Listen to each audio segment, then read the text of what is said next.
मैं doctor Ashok Kumar Sharma, M.Com first semester, compulsory paper fifth, corporate legal framework के अंतर्गत winding up of A company and dissolution के भाग 3 पर मैं आज आप लोग से बातचीत करने जा रहा हूं। अब हम इस अगले चरण में प्रेफरेंशियल पेमेंट यानी अधिमानी भुगतान के बारे में बात करेंगे और धारा 327 के अनुसार सभी ऋण के भुगतान से पहले जो भुगतान किए जाते हैं उसे हम अधिमानी भुगतान कहते हैं, जिसमें राजस्व यानी रेवेन्यू और टैक्सेस यानी कर और उपकर, सेस, उपशुल्क, रेट्स जो कंपनी द्वारा केंद्रीय सरकार या राज्य सरकार या स्थानीय अधिकारियों को समापन की तिथि से पहले वाले 12 महीने की अवधि में भुगतान करना जरूरी हो, ऐसे भुगतान किए जाएंगे।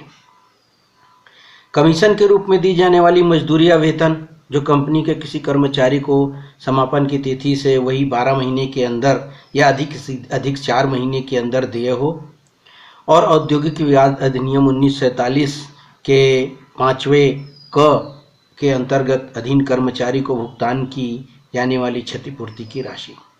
अर्जित छुट्टियों का पूरा पारिश्रमिक जो कंपनी का कर्मचारी हो और कंपनी के समापन के पहले उसकी नौकरी समाप्त हुई हो या समापन के कारण समाप्त हुई हो, उस कर्मचारी की मृत्यु हुई हो, तो यह भुगतान उसके उत्तराधिकारियों को दिया जाएगा। वो सब भुगतान जो कर्मचारी राज्य बीमा अधिनियम 1948 के अंतर्गत समापन की तिथि के वही 1 वर्ष पहले के अंदर कर्मचारी को देय उत्पन्न हो। यह नियम उस समय लागू नहीं होगा जब कंपनी का समापन स्वेच्छा से एकीकरण के लिए या पुनर्निर्माण के लिए हो। ऐसी स्थिति में कर्मचारी कंटिन्यू उसमें काम कर सकता है, इसलिए नियम लागू नहीं होगा। कर्मचारी क्षतिपूर्ति 1923 के अंतर्गत कर्मचारी को दी जाने वाली क्षतिपूर्ति की रकम भी अधिमानी भुगतान के अंतर्गत आएगा। यहाँ पर भी वही बात लागू होती है कि समापन स्वेच्छा से हो तो यह लागू नहीं होगा। कर्मचारी के हित में रखा गया provident fund, pension fund, gratuity fund या किसी भी प्रकार का फंड जो कर्मचारी के हित के लिए कंपनी द्वारा दिया जाने वाला है, कंपनी द्वारा दिए जाने वाला जो तहकीकात जांच के खर्चे होते हैं, ये सारे ऋण के भुगतान अधिमानी भुगतान की श्रेणी में आते हैं। अन्य और भी ऐसे हैं जो प्रेफरेंशियल ऑर्डर रखते हैं पेमेंट के लिए। वो है समापन के व्यय, लागत के आवश्यक जो खर्चे हैं, और उन सब को काटने के बाद जो रकम बचती है उसे प्रेफरेंशियल क्रेडिटर्स अधिमानी लेनदारों को भुगतान किया जाता है।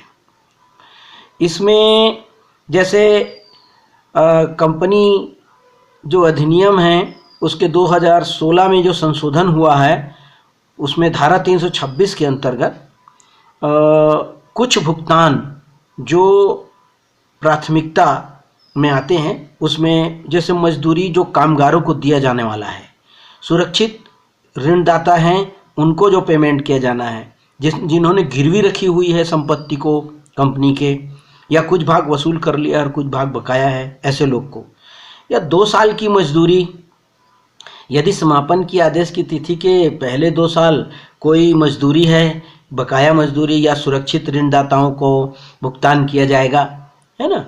और संपत्ति बिकने के 30 दिन के अंदर यह पेमेंट किया जाना होगा। यह राशि तब तक नहीं चुकाई जा सकती जब तक संपत्ति बेचने से पूरी मजदूरी न चुकाई जाए। यहाँ पर कामगारों से मतलब है जो उद्योग में शारीरिक अप्रशिक्षित, प्रशिक्षित, तकनीकी, संक्रियात्मक और लिपिकी या पर्यवेक्षकी कार्य कर रहे हों।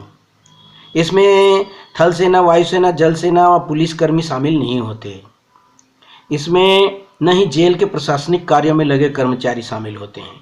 औद्योगिक विवाद अधिनियम 1947 की धारा 2S के मुख्य प्रावधान में कामगारों को देय राशि मजदूरी या वेतन है जो प्रति नग के आधार पर भी हो सकता है। इस प्रकार की पेमेंट जो है अधिमानी। कपटपूर्ण प्राथमिकता, इसमें क्या है, यदि किसी कंपनी ऐसे व्यक्ति को प्राथमिकता देती है जो कंपनी का ऋणदाता या सियोरिटी या प्रतिभूति या गारंटर है, उस व्यवहार से वो उस श्रेष्ठ स्थिति में पहुंच जाता है ऐसे में अधिकरण इस व्यवहार को कपट में प्राथमिकता मान लेता है और उसे रद्द कर सकता है उसके पेमेंट को। कपट में व्यवहार समापन का आवेदन प्रस्तुत करने के 6 महीने तक किया गया हो। अधिकरण यदि संतुष्ट है कि वह चल या अचल संपत्ति का हस्तांतरण या माल की सुपुर्दगी प्राथमिक आधार पर हुई है तो उस सुपुर्दगी या व्यवहार को अमान्य घोषित कर सकता है धारा 328 के अंतर्गत। सद्भावना से नहीं किए गए हस्तांतरण को शून्य घोषित कर सकता है अधिकरण। लेनदारों के लिए प्रन्यासियों यानी ट्रस्टियों को दिया गया हस्तांतरण व्यर्थ कर सकता है। यदि कंपनी अपने सब लेनदारों के लाभ के लिए अपनी संपत्तियों का प्रन्यासियों को हस्तांतरण कर देता है तो उसे भी व्यर्थ किया जा सकता है। चल प्रभार का मतलब 12 महीने के अंदर संपत्ति पर कोई चार्ज स्थापित हो जाता है तो वो अभी व्यर्थ मान लिया जाता है, और जब तक कि यह प्रमाणित न कर दिया जाए कि प्रभार करने के तुरंत बाद कंपनी की शोधन क्षमता थी। इन धाराओं में 328, 329, 330 और 332 के अंतर्गत ये प्रावधान हैं। कुर्की का निष्पादन समापन आरंभ होने के पश्चात किए गए हस्तांतरण व्यर्थ होते हैं। सरकारी निस्तारक, इसके बाद हम जानकारी प्रदान कर रहे हैं आपको कि कंपनी का अंतरिम निस्तारक कौन हो सकता है।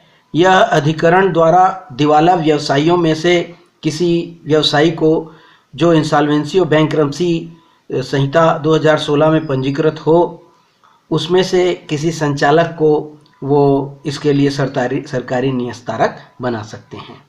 शेष बातें अगले भाग में।